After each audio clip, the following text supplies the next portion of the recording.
senior producer at NFL Films, who is outstanding at evaluating talent as well as those during the season after looking at some film.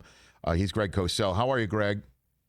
Rich, great to be with you, and I love what you said about NFL Films since It's the truth. You may not know I'm the longest tenured employee in the company, so it was very nice to hear what you said. You are, I know you are, Greg, and it's the truth, man. It's the truth. And I get emotional every time I think of Steve Sabol, every time I hear his voice, as I will tonight on the Hallmark before the Thursday night football game. Certainly, because I'm a good teammate, so I watch it on NFL Network, and I just hear his voice. When did you first meet him? When did you? I didn't think we'd start here, but let's this is let's my go here. 41st season, Rich. 41. So I've been with the NFL for literally 40% of the NFL's existence.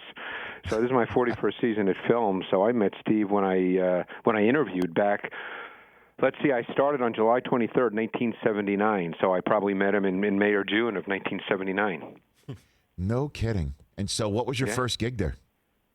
Well, back then it was a much smaller company, so for Right. the first year or so, you basically were in training.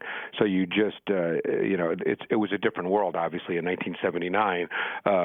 So you were in training for a year or so, and then for my first number of years, I worked on. We did the game of the week. We had something called the Army Monday Night Game, which was about a 10-minute breakdown of the Monday night game that we did, and I worked on those. And you worked all night on those. That was sort of your starting point. So I'd be up all Sunday night and all Monday night, and that's kind of how I started out during my first season. Well, I mean, and did you just like walk down the hallway and there was Facenda in the break room or something like that, or what do you? Well, it's funny you mentioned Facenda because I was the last person to work with John before he passed away. We actually had to go to his house out in suburban Philadelphia, right? And he was the greatest guy. I don't know if you ever got a chance to meet him. You're a little younger than I am, Rich, but.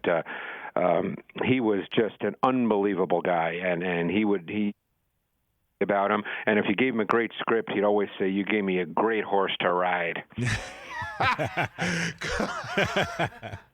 I would make that my ringtone if the generations actually lined up technologically.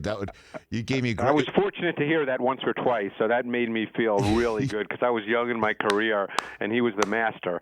Because that was back in the day when local news was different. I mean, Sure. John Facenda was the Walter Cronkite of Philadelphia news. Right. You gave me a great horse to ride. That's fantastic, Greg. Oh man. Hey, you watched all the way to the end. Thanks for that. Watch more right here.